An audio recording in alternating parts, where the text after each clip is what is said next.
to you guys that we have Mr. Bolt, our Digicel Chief Speed Officer on the island. He has come here to talk to you guys today. We are excited. And Bolt, where you at?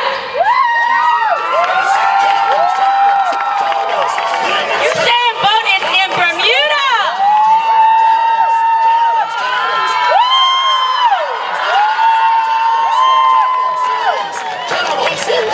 Hello, everybody.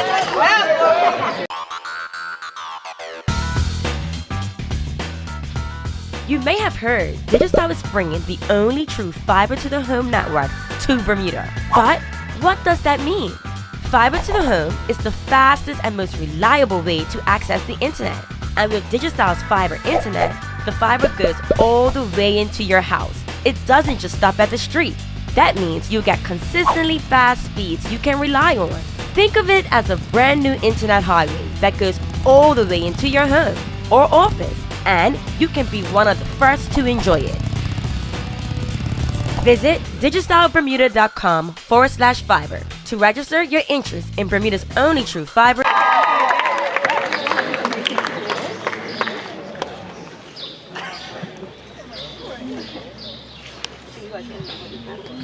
Hello? Morning. Good morning, everybody. Guessing most of you are athletes? No? Yeah. Oh, cool, that's good. It's much easier. Well, for me, this track is a historical track for me. It's the first time I've ever broken a record. It has a lot of memories for me, and I'm just happy to actually be back in Bermuda. A lot of memories, a lot of fun times.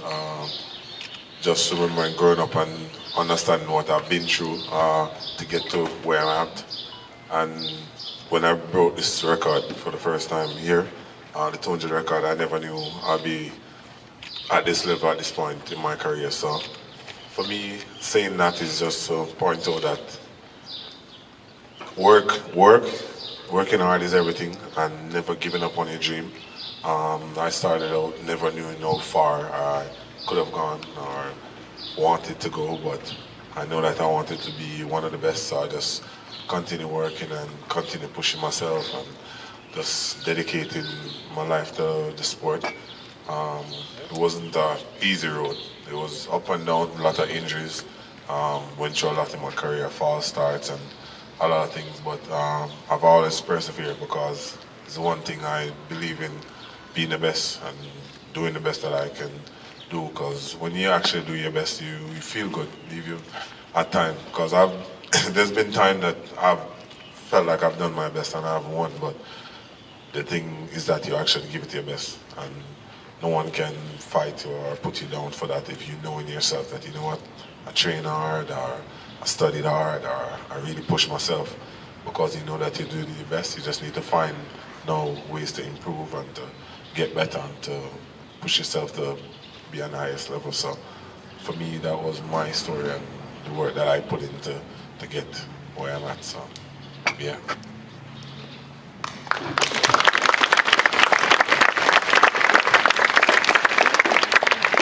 Yeah, take me on the deep end now, please.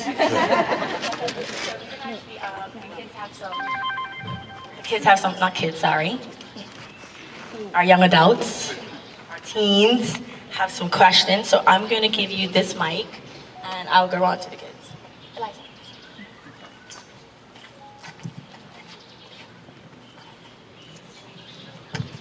So just show me hands who has a question for Bo, and I can give you the No mic. hard questions, please.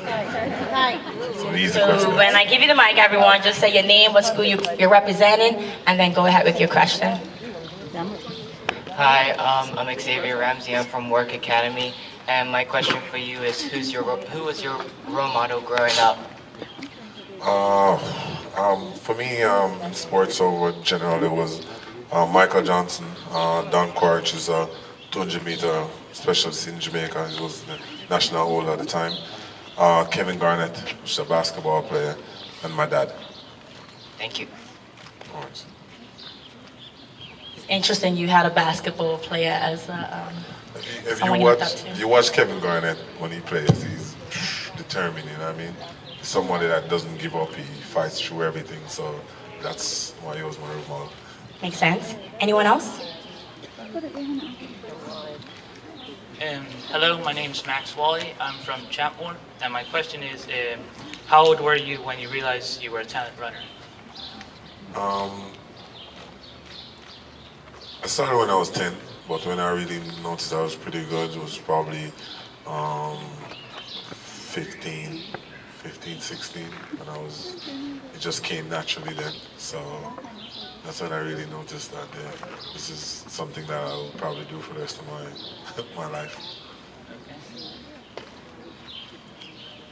Thank you. Hi, my name is Chiaje Rudo and I'm from Delwood, and I want to know what was your worst injury and how did you get over it?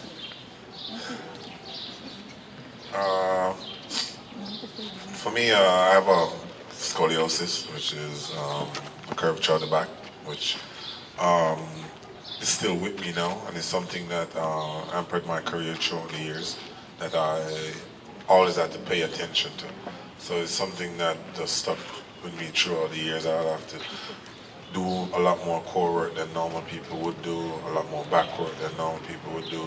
And it was a cause of every one of my other injuries, mostly my hamstrings. So that was something that really hampered me, as I said, but it was just the work that I put in by just continuing trying to make it stronger, keep it under wraps, and I always have to go to the doctor and stuff like that. So it was a general problem, but I fixed it in that way. Thank you.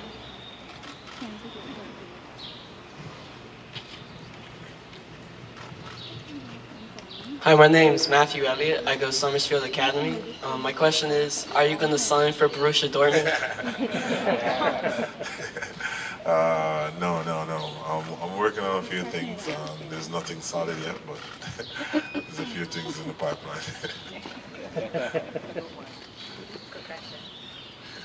Anybody else on the side? Did you ever consider running 400 at all? No. It's too hard for you. I could do it if I wanted to, but I feel like I wouldn't have given it my full 100% because I didn't enjoy it. So I knew in myself that even if I did it, I'd probably give 80%, you know what I mean? So if I'm not going to do it 100, I'm not going to do it at all. So I just decided, not to do it. Hi, I'm Zoe and I'm from Summersfield Academy, and I want to know why you started running, because I know that you played cricket first. True story. I really started running over a box lunch when I was younger. It's just a lunch like what you have at school in Jamaica. I remember at sports day we had in school sports day at primary school, and they said to me, "Listen, if you run and you win, I'll get you a box lunch." And for me as a kid, that was a big deal. So that's how I really started in running. My name's Sana Morris and I go to Summersfield, and I was wondering at what age did you determine that running was your passion? For me,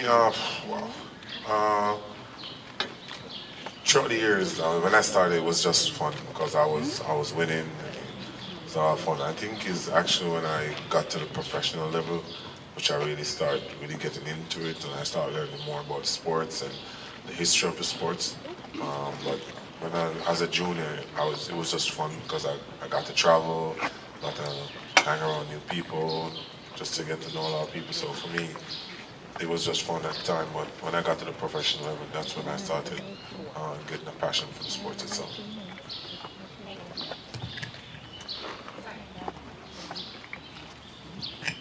Hi, my name is Ayora Golden, and when things were hard, what made you push through? For me, it's because I love to win. It's something that it's what I do, you know what I mean? So I always want to be the best, and to be the best, you have to be on top. So I just reminded myself what I wanted, and what my goal was. And that's what kept me going throughout every season. If I got injured or if I had a setback, I just wanted to be the best, so I continued pushing myself towards my goal. Hello, my name is Cecilia and I go Dalwood. And could you tell us more about your boat foundation in Jamaica? Where these questions coming from, right? One caught me off guard. Well, my foundation is pretty much geared to younger kids. Just because I know that what I've been through and I've seen the struggles that other young kids go through when I was in primary school. So it's geared to helping to develop the younger kids because the kids are the future. So in any way we can help and motivate and push to uplift kids so they can have a brighter future and be better in the future, then that's what my foundation is geared to. Hi, my name is Acacia Parsons, and like you said about your scoliosis, but would you say that injury was like the biggest obstacle that you had to overcome, or was it other things like getting off the island and such? Getting off the what? Well, like leaving Jamaica and like getting out of Jamaica. For me, injuries are always the biggest obstacle if you do sports. I mean, it's natural, it's going to happen because you work your body every day in and out, so at times things will go wrong, and it's only natural in sports, but it's the way that you deal with the injury that shows who you are and the way that you work from the injury to get back. For me, it was big, but it's something that I accepted at a young age that will happen to me and will continue to happen to me throughout my career. So I was ready to always put the work in to get back where I need to get.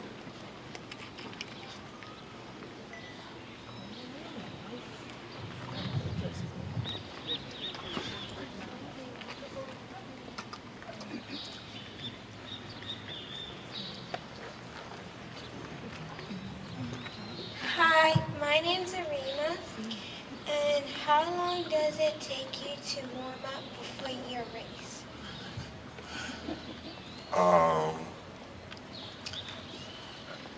I don't think anyone should listen to me when it comes to warming up because I warm up really quick. My warm up is normally like 35 minutes from start to finish. You know what I mean? Most people take an hour or so. So for me, it's what gets you to the point where you feel like you're ready to go. So I think you should take your time and figure out what best works for you. I think my shorter warm-up worked for me throughout my career, but a lot of people I know had to do a much longer warm-up, so it's all about you really, but mine was like 35 minutes.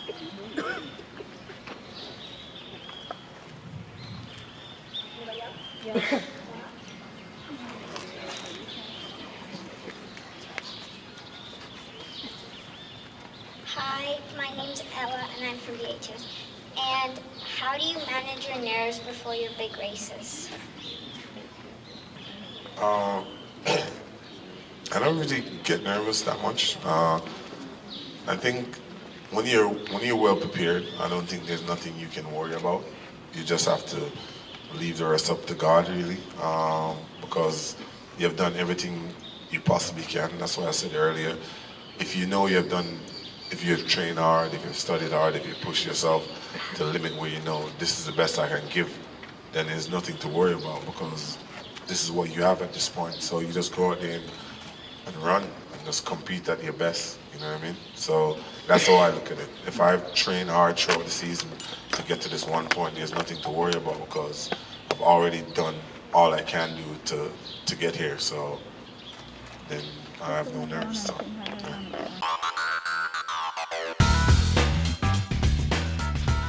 You may have heard Digicel is bringing the only true fiber to the home network to Bermuda. But what does that mean? Fiber to the home is the fastest and most reliable way to access the internet. And with Digicel's fiber internet, the fiber goes all the way into your house. It doesn't just stop at the street. That means you'll get consistently fast speeds you can rely on.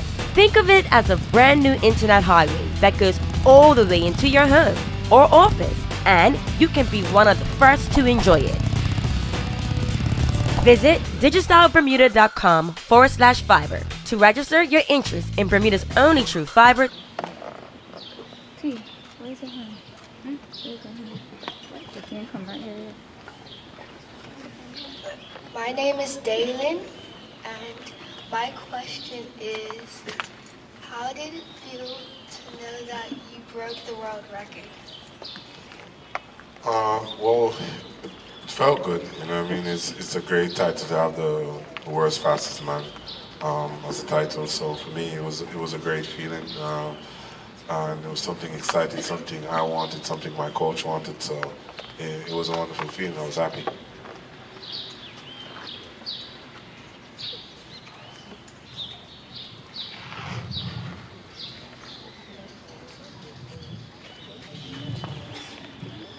My name's Destiny and I'm from Berkeley. And after all the obstacles you encountered during your career, like injuries and stuff, who or what encouraged you to continue and not give up? Well, So answer different one. I have a full team around me, my coach, my best friend, my parents. I think I had a good set of people around me when I was throughout my whole career. But my focus was always just to work hard because I had a goal. Every season I would set a goal and I would always work towards it. And that's something that really kept me going no matter what was going on because I knew what I wanted throughout the season, what I wanted to accomplish. So no matter how much injuries I got, I would always just focus on trying to get better and be better and continue pushing myself. Again, no.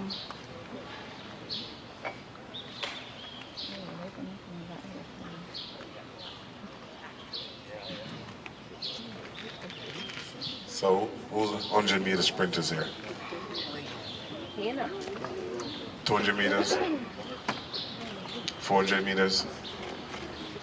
Yeah, there's less 400-meter people. 800? No? Get into the crazy people realm. 1,500? Wow. 5,000? Only 2 crazy people here. Oh, you run 5,000 also? That's nice. No, I would never run 5,000. Hi, my name is Volke. I'm from the Berkeley Institute. I wanted to know if you felt like your competition with Justin Gatlin helped your career in the full effect. For me, I think it helped the sports, really. You know what I mean? I know people look at it a different way, but the competition kind of gave it an edge. And for me, I enjoy competing. I always enjoy competing against the best. It proves to yourself and to people that you are the best. So it's something that I really enjoy. So I really felt like it really helped my career, and it really made the sports exciting. T, where's your hand and keep it up? Hi, my name is Ryan Arterbriach. Before a big race, what did you usually eat? Right fruit. It's just what's provided. I'm not really picky, you know what I mean? So it's just what's on the menu. It depends on where we are in the world. So it depends on what happens. T. Here. Good morning, Mr. Usain. My name is Sakari Famous, and I attend the Berkeley Institute. It's not really a question, but it's really advice. I'll be competing in the World Juniors Under 20 this July in high jump, and I'll be going as the complete underdog, really. So I was wondering, what advice do you have for me? For me, I always feel like it's much easier to compete when no one expects you to do great, you know what I mean? Then there's no pressure, you can compete freely, you can have fun, you can enjoy the moment. I feel like just go out there and just do your best, you know what I mean? There's no pressure. I know you might pressure yourself because you want to do good, but for me it's just to go out there and enjoy yourself. I've always explained to people, the moment you start pressuring yourself too much, then you start making silly mistakes. So just go out there and enjoy it. Don't let anybody put unnecessary pressure on you, because I've seen what it does to young athletes coming up, because parents or coaches might push you or tell you that they expect you to do this, but in yourself, you know you've worked hard and you want it also. So enjoy it and go out there and do your best. My name is Brianna Simmons. And I wanted to know what's one of the favorite places you've traveled for track?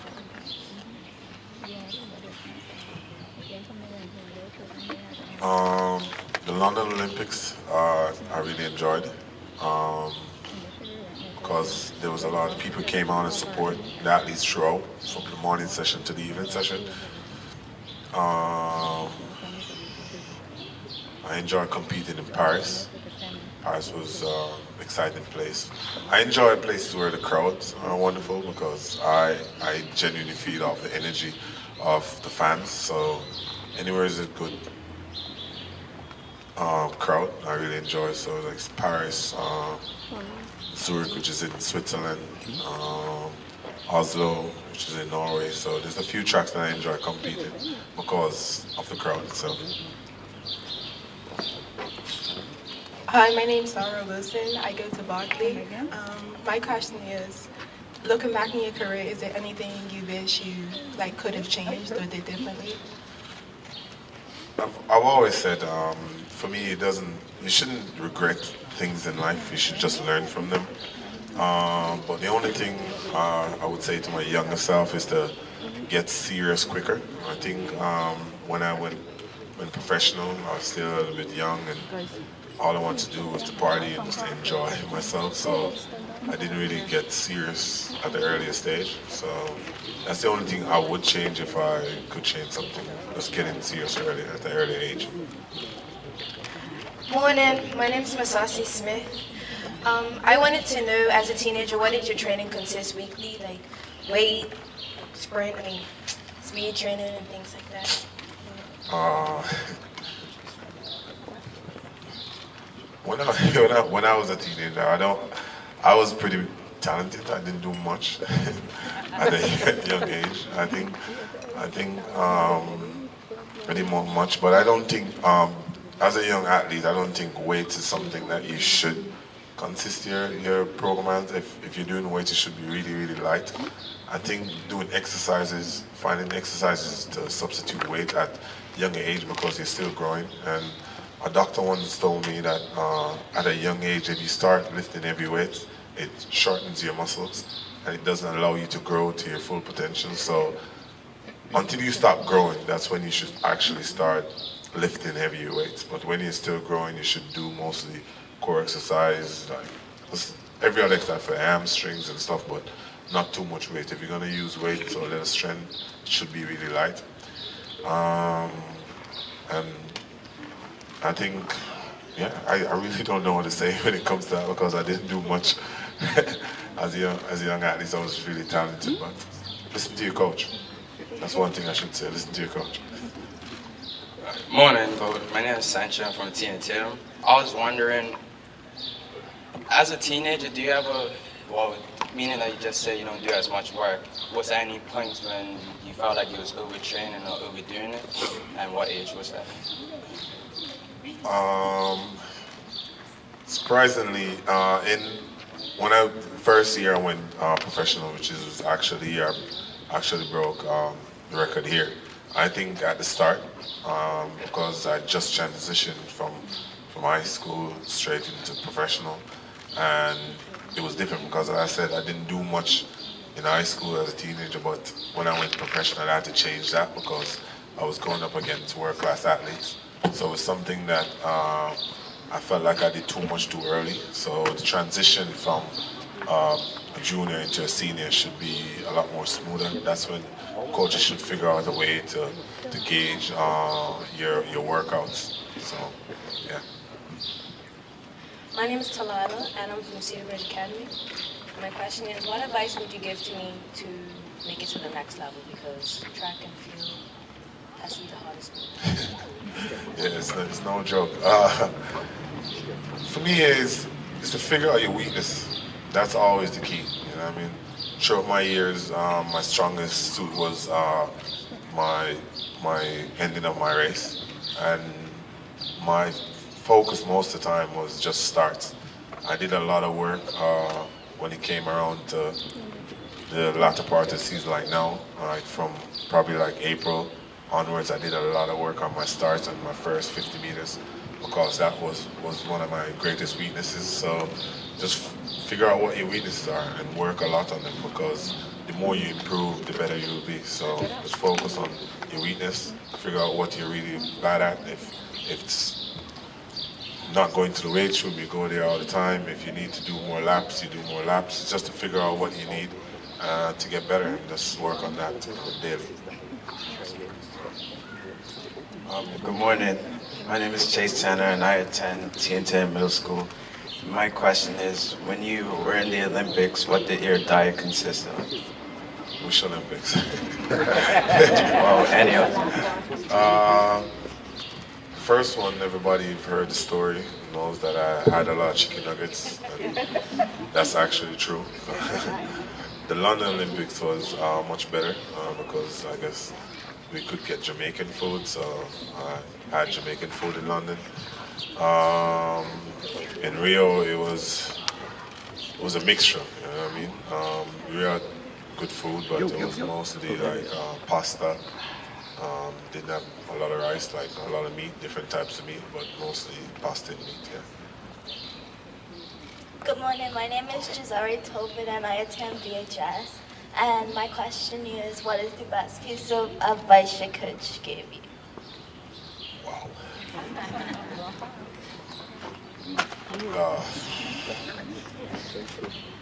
My coach gave me a lot of advice, but one of the first things he said to me, and it stuck with me throughout my career, and it never made sense when he said it first, but he said you have to learn how to lose before you can learn how to win.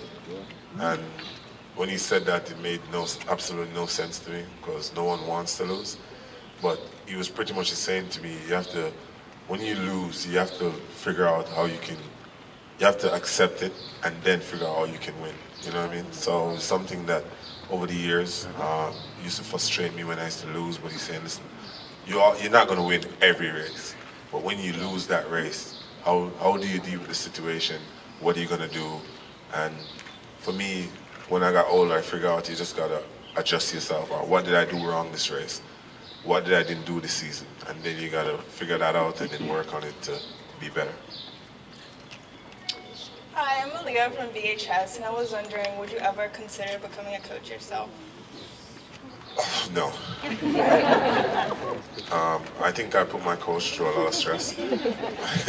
So my coach had a lot of patience with me for years. So I'm not really good with patience. I'm not really that. So I don't think I could coach. I have the ability to analyze and to break things down, but the patience I don't have.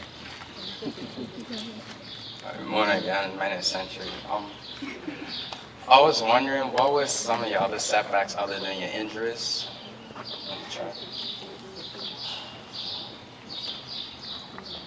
For me, I think coming to my end of my career, I had motivational issues, like trying to motivate myself because I had accomplished so much throughout my years.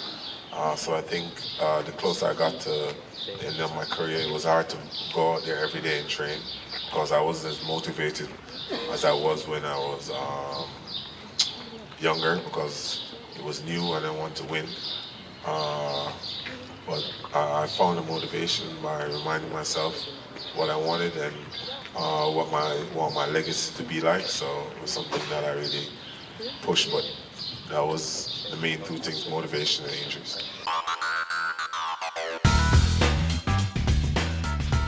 You may have heard Digicel is bringing the only true fiber to the home network to Bermuda. But what does that mean? Fiber to the home is the fastest and most reliable way to access the internet.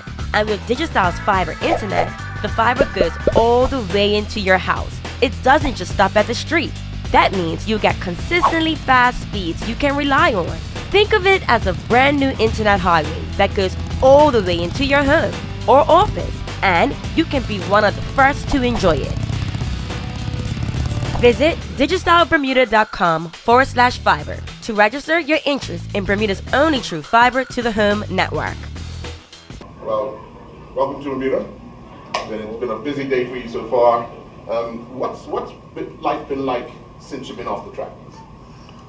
Just busy, pretty much. I've been doing a lot of like most of sponsorship work, a few like charity events and stuff like that. So that's my two main things I've been doing. I've been trying to get a little vacation in here and there just to relax. So yeah.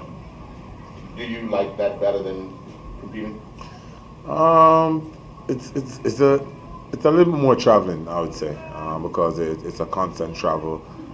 When I'm training, I don't travel a lot. So now that I've retired, I travel a lot more, and it's not as fun. I do miss competition and competing, just watching the guys and just getting that urge to want to do it again. But it is what it is. How does it feel for you to be back in Bermuda? In 2004, it kind of started for you here. Well, it's wonderful. That's where I broke my first world record. So for me, that's good. I went to the track, reminisced a little bit. Memories came flooding back, so that was pretty cool. And what are your recollections of that race, the crowd and your expectations? Was it a special time for you in your young career? For me, it was just a career of the games. You know what I mean? I came here prepared as always to come and do my best for my country. I came out here. I was feeling good. I was like, you know what? I'm just gonna run as hard as possible as always, because back in the days, it was who can get the most medals, who can break the records for us Jamaicans. So for me, I just came out here and just ran my hardest, and I got the record, and I was happy about that. Was it a launch pad in many ways to bigger and better things at Bermuda, that race, that time for you? For me, surprisingly, that was the only thing that really happened for me that year, because after that I got injured and it was up and down season. I went to the Olympics, I didn't do so well. I didn't get to go to World Juniors, so it was up and down season, you know what I mean? It started well. I was happy that I got the World Junior record, but after that it was pretty much the downhill after that. And was it quite surreal going back to the stadium this morning after all these years? I mean, was that quite a strange experience for you? Yeah, definitely. It's changed a lot. You guys have a pool now and have a court, hockey court. So for me, it's developed a lot. See, new seats have been gone in and stuff like that. And I was saying to them there was stands on the right, and they said they bring in stands for big occasions and stuff like that. So for me, it brought back some memories, and it was nice just to be back and just to have a moment. How is it? You're out of this sport, but you're still the face of track and field. What's that like? For me, it's good and bad. You know what I mean? I'm happy to be the face of track and field because I really enjoy the sport and I love the sport dearly. It had made me who I am throughout the years. But for me, I think I'm looking for the next persons to step up. You know what I mean? Because I feel like track and field needs somebody on the ground in the sports to really step up and to help to build the sport, you know what I mean, take over for me. So hopefully in the upcoming few years we'll find a youngster or someone that's already in sports to step up and do great things.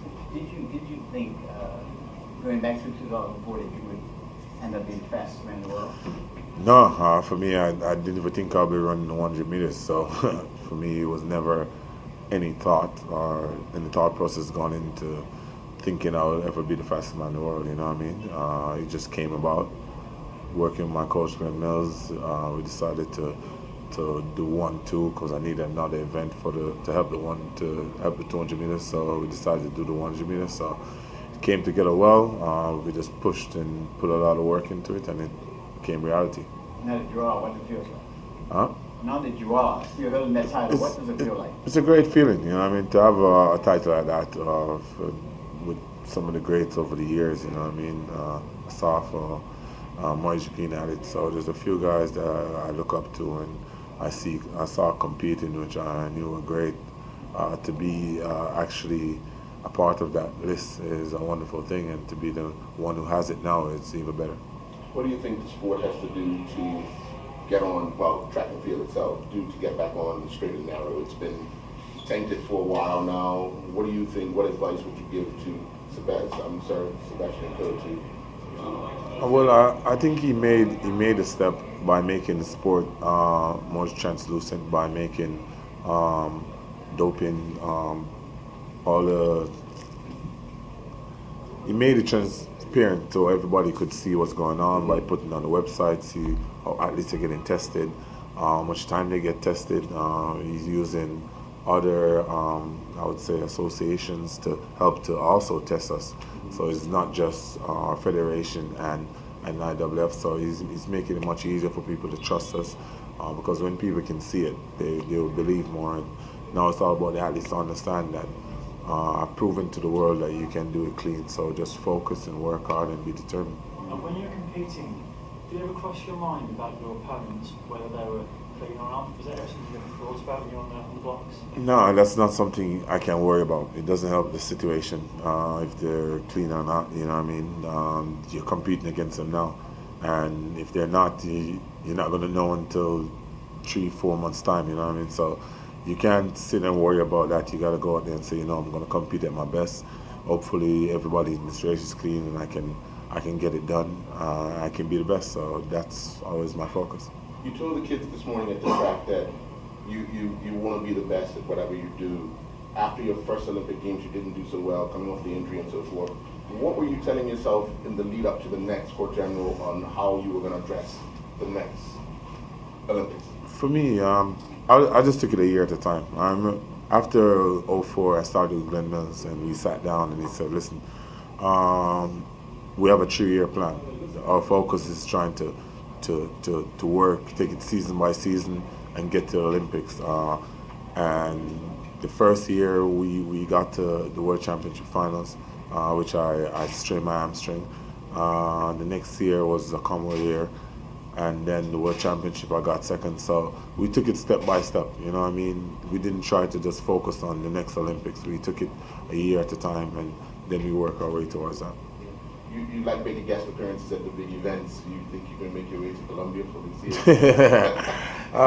For me, depends. It all depends. If I have time, I do enjoy watching track and field and seeing the young athletes come up, and the ones that are also in the sports dominating and just showing the young athletes the rope. You know what I mean? So if I have time, you never know. What's life like back in Jamaica when you go back home? It's the same, you know. I mean, people still show me love. They're really appreciative of what I've done for the country. It's just happy, you know. I mean, it's just happiness and joy. Quite recently, you lost one of your gold medals after you got caught cheating. Was that quite painful for you to lose that, or do you still see it as a perfect collection? For me, it's always going to be hard to lose one of your gold medals, you know what I mean? Because the main aim when I started out, when I got the first 3, then the second 3, my last one was to get 9, you know what I mean? So losing one is kind of sad, but it's just one of those things in life. I personally don't think it takes away from what I've done throughout my career. So for me, I'm not going to stress about that. It happens. I just move on in my life. And I was at the Commonwealth Games recently, and it still felt like you were still the star attraction, as I just mentioned. Do you feel you've left an impossible void to fill for another athlete? Your legacy is so great.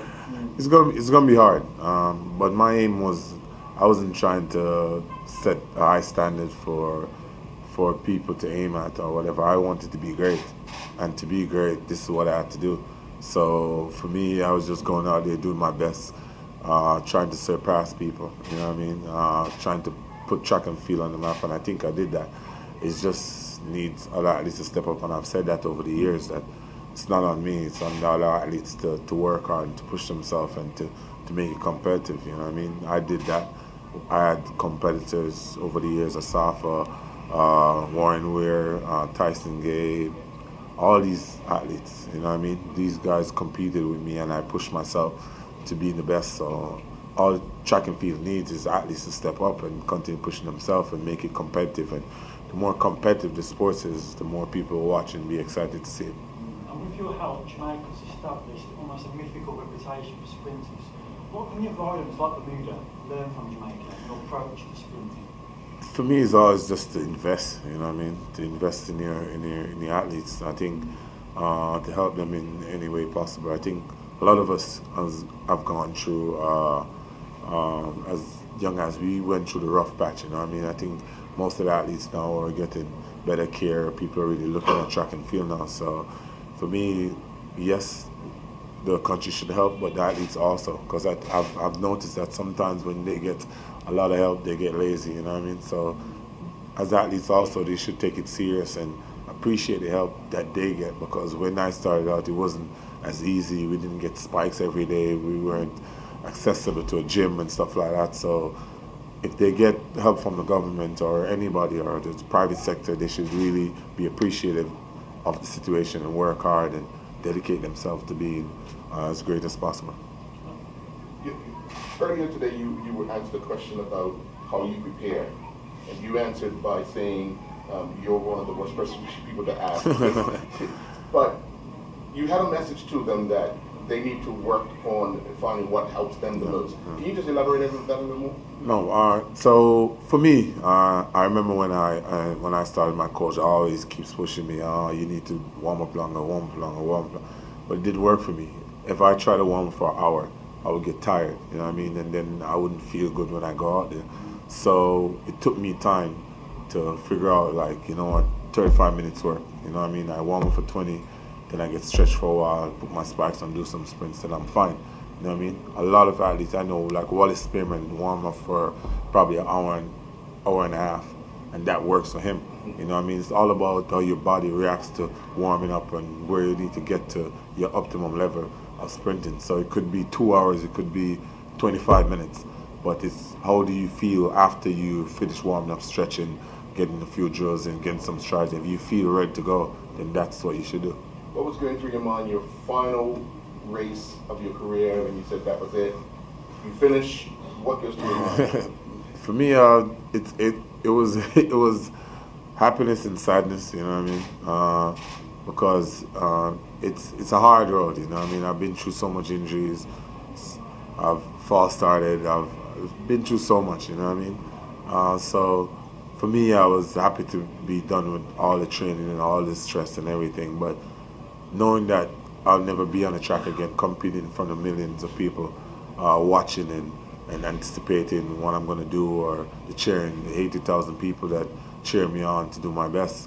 That's what I'm going to miss the most. You know what I mean? And when I was at a Commonwealth game, when they get loud, you get chills, and I miss that. So it was both sad and happy. Do you feel that on the start line? That chill, that. No, when I go out there, it takes away any nervousness I have. When the crowd goes, it gets me hyped, and every nerves or everything goes, because this is my moment, and I look forward to it. What's your regimen now? No, a little fit. Yeah. I try to work out. I just bought a bicycle and put it in my room. So if I don't go to the gym, I just ride for a couple hours. Yeah. You know what I mean? Yeah, because I've noticed that when I wake up, sometimes I just don't want to get up and go to the weights room. So to have a bicycle, do some cardio, get a mat, put it out, do some abs, I'll be all right. So that's the focus right now. That's my simple regime. You practice your announcement routine? No. I think those things come naturally for me. Right. I think I'm very good at media or people or in general, just everything. I'm good when I'm in front of the camera, so it will come naturally. My last question is your peers, you got so many children that idolize and it's going around the world. How does that really? It's a great thing, you know what I mean? It's a great feel, or it's something that symbolizes me, you know what I mean? Because I've met people probably from all walks of the world that they want to say my name, but they can't say it. But the symbol alone let them know, because they want to say, "Oh, you Usain Bolt," and they go, "You," and I was like, yeah, you know what I mean? So it's something that represents me, and it's massive, and I feel good, you know what I mean? Something happens, and it worked out very well, so I'm happy about that. I know you're a huge football fan. Are you still pursuing that avenue? I know you'd like to maybe play a bit of professional football one day. Yeah, there's things in the pipeline that I'm working on. I try to wait until things are solid, or until I know exactly what I'm doing before I start saying what's happening. But there's things in the pipeline that I'm working on, so hopefully everything will work out and it'll come true. Are you enjoying the World Cup? No, not so much. Argentina. So. All we're in some problems, so hopefully. I'll know how long it will take you to get to Russia, because they're going to need some help. Can you just speak to the change of career from athlete to professional sports player? For me, it's easy, you know what I mean? Because while I was an athlete, I did a lot of work with my sponsors, traveling to schools and doing different appearances in front of millions of people, talking, explaining to them, telling them about my career, what I go through and stuff like that. So for me, this comes easy, and I do enjoy it, you know what I mean? It's something that I do enjoy, talking to and telling my story and trying to help to motivate people. I think one of the biggest things is actually to be around people who really I motivate, you know what I mean? Because when I was growing up, seeing someone that I motivate and talking to them, it was a great feeling. That's why I try to talk or take a picture or stop and have a conversation, because I know what it means to them looking up to me. So yeah. Yeah, young man coming up, young son in the pipeline. Huh? No, in time. Yeah. Okay. You good? Okay. All right, cool. Thank you for gracing our shores. Thank you for coming back. No worries.